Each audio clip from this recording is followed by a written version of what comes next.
Bonjour à tous. Dans cette vidéo, on continue la résolution des régimes transitoires d'ordre 2 sur l'exemple de notre circuit RLC. Vous avez la première question qui est traitée dans une vidéo précédente. Et cette fois-ci, on va résoudre dans le cas du régime critique, c'est-à-dire Q égale 1,5. Ça, c'est ce qu'on appelle le régime critique.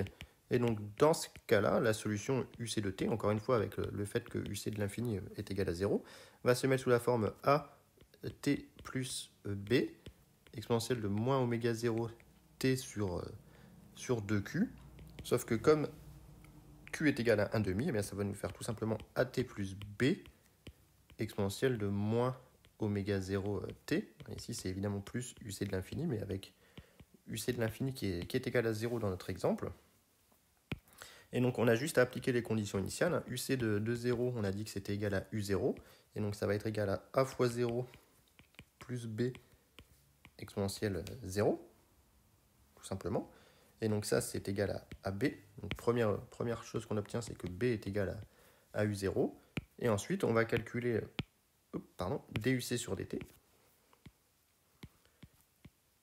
duc sur dt, eh bien, par dérivation d'un produit, c'est égal à a exponentielle moins oméga 0t plus moins b, oméga 0 exponentielle moins oméga 0t.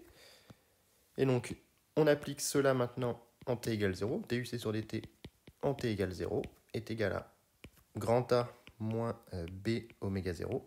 Et ça, c'est égal à 0 d'après les conditions initiales, continuité du courant. Encore une fois, voir la vidéo précédente. On en déduit que A, c'est A qui nous manque, est égal à B oméga 0, c'est-à-dire U0 oméga 0. Et donc, bilan,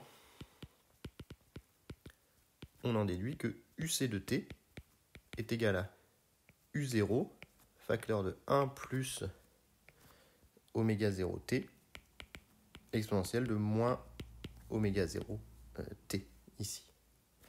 Une fois qu'on a appliqué nos conditions initiales, c'est a plus at plus b, donc u0 oméga 0t plus u0, exponentielle de moins oméga 0t. Et donc la solution ici, évidemment, ne fait pas apparaître de dépassement de l'asymptote. Et donc on part de u0 et on a simplement une décroissance exponentielle. Alors en vrai, on part avec une pente nulle, donc si on veut atténuer un petit peu, voilà, il faut partir avec une pente nulle. C'est pas exactement pareil qu'un régime transitoire d'ordre 1 où on part pas avec une pente nulle. Donc là, on part avec une pente nulle et ensuite, on vient tendre vers 0 au bout d'un certain temps.